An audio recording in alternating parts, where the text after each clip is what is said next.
Et bonjour à tous, on se retrouve aujourd'hui pour une petite vidéo pour boucler l'année 2025. Je voulais faire une petite revue d'activité de mon année boursière et puis voir un petit peu mes erreurs et réussites sur l'année.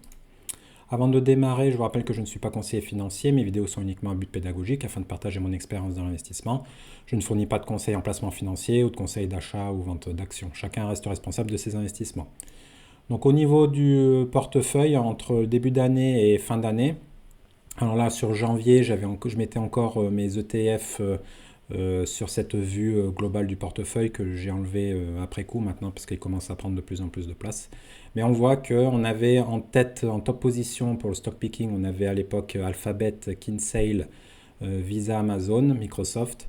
Et puis fin d'année, on est plein pot sur les techs avec Amazon, Nvidia, Alphabet qu'on fait délivrer une belle performance sur l'année, Microsoft et puis Celsius qui est rentré également, qui a pas mal fluctué, qui était en fin de classement. Voilà, elle était en fin de classement en début d'année. Pendant l'année, elle est remontée, elle arrive en deuxième position, là elle est redescendue 7%. Et puis là, elle est en train de remonter également. Et puis Kinsale également a pas mal baissé. Mais Kinsale est très volatile également. Là, en une semaine, elle nous a refait plus 10%. Donc, aussi bien le mois prochain, elle est de nouveau dans le top 3 de mes actions. On verra ça. Sinon, toujours 15 actions. Et puis, on voit que bon, les actions, on va voir ça dans la revue d'activité. Il y a eu quelques changements, mais le portefeuille en tant que tel n'a pas énormément évolué. Donc, je suis assez content là-dessus. Alors au niveau de l'activité justement, donc on avait démarré en janvier avec l'ouverture de ligne Nvidia. Je m'étais posé des questions à un moment parce que elle avait fait une magnifique performance sur 2024, donc je me demandais si c'était pas trop tard, si je prenais pas un peu le train en route et que c'était trop tard, mais finalement avec une performance de 40, plus de 40% encore sur cette année, j'ai bien fait de rentrer dessus. Puis j'avais pu la renforcer en mars-avril également, donc je suis assez content là-dessus. J'avais vendu donc également ma ligne, ma seule action, d'ailleurs Air Liquide. J'avais un très bon PRU, je crois que j'étais à hauteur de 120 euros, mais la ligne était bien trop petite, ça servait à rien de la garder. Et puis j'avais vendu également Procter Gamble pour me concentrer plus sur les actions qualité, même si c'est une belle action pour ceux qui aiment les revenus passifs hein, avec les dividendes. Et c'est une action très stable. Alors bon, par contre, a priori, j'ai bien fait de la vendre en début d'année parce que sur l'année, elle a fait quand même moins 15%, puisque tous les flux sont allés sur le secteur tech hein, cette année, donc d'autres secteurs ont quand même pas mal morflé, mais bon, après, c'est cyclique, hein, donc elle risque aussi bien de faire plus 15% en 2026. En tout cas, voilà, j'avais libéré un peu des lignes dans le portefeuille. Courant février, j'avais du coup également ouvert une ligne Novo Nordisk. Hein, c'est pour ça que j'avais vendu deux actions en janvier, comme je voulais pas étendre trop le portefeuille. Donc Novo Nordisk, on va en reparler dans 2 minutes. Hein, malheureusement, la performance, hein, comme vous le savez, était catastrophique hein, sur l'année pour Novo. En mars, j'avais fait des gros renforcements sur avril. Alors c'est pour ça que j'avais vendu partiellement Apple et puis j'avais fait une vente partielle également de Alphabet qui était en première position comme on l'a vu tout à l'heure pour la ramener en milieu de portefeuille parce que je n'étais pas assez serein en début d'année. Je vais expliquer ça dans un instant. Et du coup, l'argent m'a servi à renforcer Amazon pour le ramener à plus de 10% du portefeuille parce que j'ai une grosse conviction sur cette action. Courant avril, bon, on avait eu notre mini crack de quelques jours sur cette période où je suis assez content là-dessus. J'avais pu faire plusieurs renforcements lors de la baisse des marchés avec Microsoft, MSCI, Amazon entre autres. Nvidia également, j'avais pas mal renforcé mars-avril je crois ça m'avait permis de baisser un peu le PRU. Et puis oui, je crois que c'est sur cette période qu'elle a été retombée à 90 dollars d'ailleurs. Donc là, j'avais fait pas mal de renforcements, donc ça c'est top. Au courant mai, on avait continué à faire des renforcements au Nordisk. D'ailleurs, c'est pas juste mai, c'était un peu pendant tout le printemps, puisque l'action continuait malheureusement de baisser. Donc bon, je continuais de construire ma ligne et de renforcer à la baisse l'action. Ensuite, sur l'été, ben, il ne s'est pas passé grand-chose. Hein, j'avais quasiment rien fait à part mes achats mensuels de parts d'ETF. J'avais quasiment rien fait sur l'été. On arrive en octobre où là j'ai pas mal de choses avec l'ouverture de 2 nouvelles lignes dans le portefeuille, donc avec la compagnie Copart et puis Dino-Polska en Pologne. Et en parallèle, donc, j'avais acté ma vente de Schneider Electric. J'avais fait une bonne plus-value de, je crois, 70%. Mais c'est pareil que Air Liquide. Mon action, j'avais 6 actions sur Schneider, ça représentait même pas 1000 euros. Et comme j'étais déjà fortement investi en tech, bon, j'avais pas renforcé, je voulais pas renforcer encore Schneider Electric, donc j'avais vendu la ligne. Et comme je voulais rentrer à la place, je trouvais Copart et Dino-Polska je trouvais plus intéressant à ce moment-là de rentrer sur ces entreprises-là. Et du coup, j'avais fini de liquider Apple également, ma ligne Apple, pour continuer de maintenir mon portefeuille autour des 15 actions. J'avais fait un renforcement également de Automatic Data Processing. Ça faisait longtemps que je voulais faire ça et donc elle a eu une bonne baisse je crois que c'est septembre, à partir de septembre-octobre. Donc j'en ai profité pour faire un renforcement sur ADP.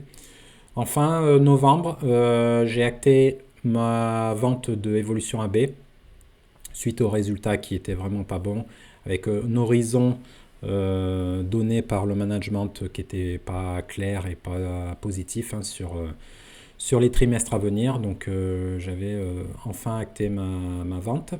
On verra en 2026 aussi bien si le marché se retourne, je pourrais retourner sur l'entreprise si les nuages se dissipent, on verra. Et puis donc décembre, pour l'instant il ne s'est pas passé grand chose, donc j'enregistre mi-décembre cette vidéo. Donc j'ai juste fait pour l'instant un petit renforcement sur Kinsale. Comme je l'ai dit, elle est retombée donc à hauteur des 350 $. Et là, elle a commencé à se reprendre depuis quelques jours. Donc j'ai repris une action Kinsale pour accompagner la hausse. On va voir si ça continue comme ça. En tout cas, elle a pris en moins d'une semaine plus de 10%, donc c'est cool. Voilà. Avant de passer à mes erreurs et réussites de l'année, donc pensez à liker, à vous abonner à la chaîne, et ça aide vraiment à soutenir et à pousser la chaîne, comme les commentaires d'ailleurs. N'hésitez pas à me dire comment s'est passée votre année 2025, si vous avez fait des gros coups ou si vous avez eu des problèmes également sur l'année, sur certains de vos titres. En tout cas, n'hésitez pas à vous abonner si mes vidéos vous plaisent. Au niveau du bilan, du coup, au niveau des réussites, donc je suis assez content sur le travail que j'ai fait sur mes achats cette année pour ne pas surpayer mes actions, que ce soit renforcement pendant les baisses du printemps ou l'ouverture de mes nouvelles lignes à des prix raisonnables. J'ai également maintenu mon portefeuille à 15 actions max. Donc ça c'est bien, je trouve que c'est vraiment un bon niveau, entre 10 et 15 en tout cas. Pas de suractivité également d'achat-revente, on l'a vu, pendant des mois j'ai fait aucun achat ou aucune vente, donc là-dessus j'ai pas de souci avec une frénésie de clics acheteurs ou vendeurs sur mon portefeuille. Je pense que c'est important. Certains investisseurs ont ce problème-là d'avoir besoin de faire de l'activité quasiment quotidiennement ou toutes les semaines sur le portefeuille. Du coup, ça peut dégrader la performance de portefeuille, de constamment pivoter ces titres. Faut faire attention à ça. Donc là-dessus, je suis assez content. J'ai pas de problème de patience sur le portefeuille. Et puis donc, j'ai pu sortir d'un titre et puis prendre mes pertes. Parfois, c'est important de le faire. Pour éviter des coups d'opportunité, rester trop longtemps bloqué. Je suis resté 1 an quand même sur Evolution AB. Je pense que c'est une bonne durée. Je suis pas sorti trop tôt et j'ai attendu de voir comment ça allait évoluer. Et puis bon, j'ai pas attendu non plus trop longtemps, des années, à rester planté sans que le titre fasse rien. Donc ça me paraît raisonnable, un peu plus d'1 an. Pour voir comment évolue une action que l'on a en portefeuille. Ok, et puis du coup, certains de mes titres ont fait une belle performance sur 2025. Donc en tête, Celsius, donc là c'est performance en euros. Donc en dollars c'est plus que ça. Mais donc Celsius presque 40%, Nvidia 33%. Également, Alphabet 25%. Donc elle a explosé. Elle a explosé à la hausse, du coup là maintenant je suis à plus de 100% sur Alphabet. ou autour des 100%. Je crois que cette semaine, elle a fluctué un peu, elle est peut-être baissé un petit peu. Donc, je suis dû retomber en dessous les 100% peut-être. Donc, en tout cas, très belle croissance. Mon cuivre, donc ça a suivi les performances des matières premières avec l'or et l'argent qui ont explosé à la hausse. Le cuivre, bon, j'ai pas à me plaindre, elle a fait 13% sur l'année. Et puis O'Reilly, enfin, très content avec 11%. Et L'Oréal également, finalement, depuis quelques mois, elle s'est reprise. Donc ça, c'est bien. 10% pour L'Oréal. Côté Europe, c'est la seule action qui avait bien marché finalement, hein, puisque côté Novo, c'était pas beau, et Evolution également, c'était vraiment pas beau. Du coup, au niveau de mes erreurs, donc, alors, à discuter, mais une de mes erreurs 2025, ça a été bon, clairement la vente partielle que j'ai faite au printemps sur Alphabet. Mais c'était sur une période où j'étais pas à l'aise d'avoir cette action en top du portefeuille, hein, puisqu'on avait vraiment un flux de mauvaises nouvelles. Je rappelle, on avait un échec de Bard, hein, donc la première version d'IA qu'ils avaient sorti. Ils avaient fait une fausse démo IA également. Le CEO Sundar Pichai pédalait dans la smoule pour expliquer ce qu'ils étaient en train de faire. Et ils étaient vraiment pas à l'aise sur toute la partie IA, hein, l'année dernière et puis en début d'année, c'était vraiment pas terrible. On avait un procès en cours avec un risque d'obligation de vente de Chrome, hein, également, je le rappelle. Donc là, j'avais pas envie de jouer, je sais pas quels étaient les pourcentages de chance, mais j'avais pas envie de jouer un pile ou face sur est-ce qu'on allait perdre Chrome ou pas dans Alphabet. Et puis on avait bien évidemment des questionnements sur la baisse du secteur search du fait de ChatGPT, de la concurrence avec ChatGPT. Alors l'histoire a montré au final que, en tout cas à date, que j'aurais dû garder ma ligne, hein. Du coup j'aurais une très bonne performance, puisque du coup entre-temps ils ont sorti Gemini, leur IA qui est vraiment excellente. Ils ont gagné leur procès sur Chrome. Le Google Cloud également a été le provider cloud qui a eu la plus belle augmentation cette année. Le secteur du search a continué d'augmenter également. Donc vraiment là, tous les clignotants sont ouverts. Waymo, rien à dire, il continue de se développer. Alors là-dessus, j'étais confiant, comme sur YouTube, c'est pour ça que j'ai jamais vendu ma ligne Alphabet, mais j'avais préféré la ramener seulement en milieu de portefeuille, parce que concernant d'autres, donc le Google Cloud, le Waymo, les véhicules autonomes, et puis le YouTube, j'étais très confiant sur ces segments. Donc c'est pour ça que j'étais juste revenu en milieu de portefeuille. Mais du coup, suite à ça, Alphabet est revenu dans mon top 3 du coup du portefeuille, et là maintenant je suis bien plus serein, même si elle doit repasser en top 1 du portefeuille, j'aurai aucun souci avec ça maintenant. Donc voilà. Donc sur le papier c'est une erreur, après j'étais plus serein de faire ce mouvement là, surtout que bon, c'était pour renforcer Amazon, donc je sais pas, chacun l'histoire dira si c'était une erreur ou pas. Ensuite, donc évidemment, le gros point, problème pour évaluer le bon momentum pour rentrer sur des valeurs. Alors pas en termes de valorisation, ça là-dessus c'était ok, hein, comme je l'ai dit. Mais par contre, sur le momentum, là, va falloir que je travaille là-dessus. Donc le dossier problématique de l'année, évidemment, a été pour le portefeuille, donc ça a été Novo Nordisk. Je suis rentré sur un mauvais signal de retournement, hein, donc je suis rentré j'avais dit quoi, en février, où l'action était bien repartie. Elle était revenue sur ses niveaux de début d'année, et du coup j'ai pris ça pour un signal de retournement. Mais bon, on voit que la moyenne mobile là en violet était encore assez loin finalement. Et puis derrière, patatras, l'action a continué de baisser. Donc là on était à 600, et on voit que là maintenant l'action est à 300, hein. Donc elle a fait encore moins 50% par rapport à ce niveau-là, sachant qu'avant ça elle avait fait, je ne sais plus à combien elle était montée, je crois qu'elle était presque montée à 1000. Elle avait fait presque 40 et 50% de baisse déjà, et on voit que ça n'a pas empêché de faire encore 50% de baisse derrière. Alors du coup, pendant le reste de l'année au printemps, voilà, j'ai fait des renforcements pour augmenter ma ligne et puis baisser mon prix de revient jusqu'au crack, jusqu'au post-résultat, là encore qu'ils ont fait, où j'ai fait un dernier renforcement.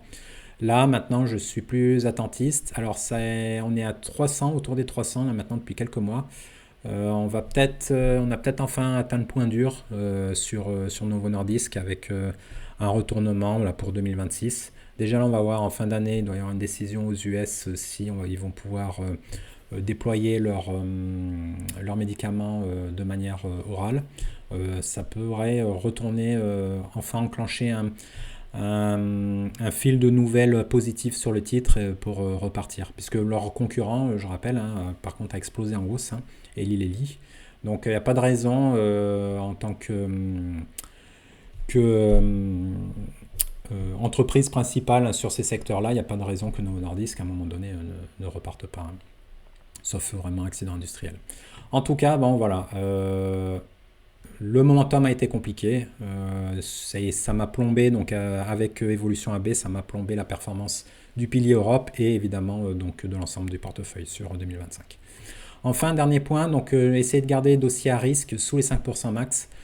Typiquement sur Novo et Evolution AB, alors j'ai jamais atteint 10% de valorisation sur ces titres, hein, dans le portefeuille, mais j'ai dû monter à un moment donné à 6-7%. Je pensais que ça allait repartir plus tôt, ça n'a pas été le cas. Du coup, essayer de faire plus attention, essayer de limiter à 5% maximum, hein, quand c'est des sujets vraiment compliqués. On attend d'avoir un retournement pour peut-être ensuite faire plus de renforcement. Mais en tout cas, rester sous les 5%. Et puis ensuite, si le titre explose à la hausse, comme ça a été le cas pour par exemple Celsius, pas de problème à ce que ça monte à 10% ou même plus, hein, sur certains titres. J'aurais aucun souci à être à 10 ou 15%, hein, de portefeuille sur des titres comme par exemple Amazon. Mais en tout cas, pas parce que j'aurais fait des énormes renforcements pour améliorer mon PRU en tout cas. Voilà, en conclusion, du coup, objectif pour 2026, donc continuer à pas surpayer mes rentrées et renforts, donc bien regarder la valorisation, hein, très très important. Là-dessus, 2025, je suis bien content. Et puis, donc globalement, donc voilà, travail fait sur l'année pour rentrer et renforcer les actions à des niveaux de valorisation raisonnables. Mais objectif 2026, donc j'en avais déjà parlé sur mes dernières vidéos, ça va être de travailler sur l'amélioration du momentum, donc c'est-à-dire identifier si une action est sur une dynamique haussière ou encore baissière. Alors après, on ne pourra jamais être 100% sûr, hein, évidemment, on n'est pas devin, mais mettre le plus de chances de mon côté, en tout cas, pour essayer de voir si on est dans une dynamique haussière et pas rester planté pendant des mois ou des années sur un titre parce qu'elle finalement elle continue de baisser. Puisque derrière ça nous fait un gros coup d'opportunité parce que cet argent qui reste planté en fait va pas aller travailler à la hausse sur d'autres titres. Donc ça c'est le gros objectif 2026. Et puis donc essayer de réduire mes lignes également au fur et à mesure pour atteindre 10-12 idéalement. Maintenant 15 max, bon je suis quand même assez content, mais c'est vrai qu'en ce moment on commence à avoir quelques titres qualité qui arrivent à des prix raisonnables.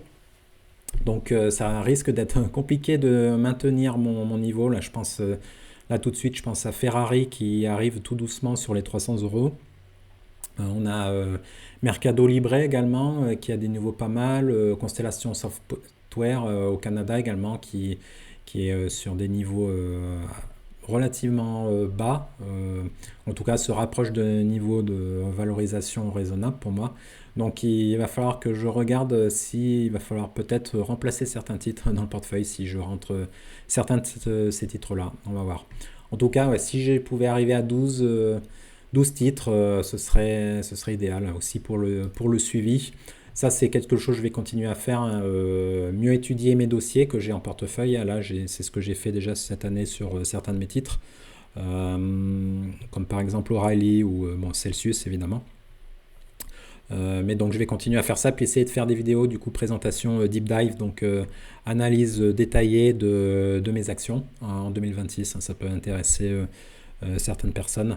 Typiquement je pense à O'Reilly, je voudrais en faire une, si je pense que ce sera la première que je ferai. J'ai vu aucune vidéo en français sur ce titre, donc je pense que je ferai sûrement ça.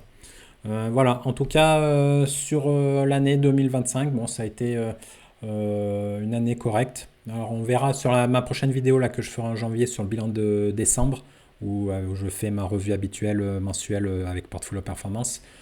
Actuellement là je suis à moins 3% je crois sur l'année. Donc malheureusement on est en négatif, hein, mais bon, alors si on n'avait pas eu la conversion de devise euro-dollar aussi désavantageuse, bon, on serait positif. Mais bon, c'est comme ça, on fera mieux en 2026. Dites-moi en commentaire comment s'est passée votre année, et puis comme je l'ai dit, hein, si vous avez eu des belles réussites, ou des moments plus compliqués en bourse, hein, laissez-moi en commentaire. Et puis je vous souhaite de bons investissements et à bientôt. Au revoir.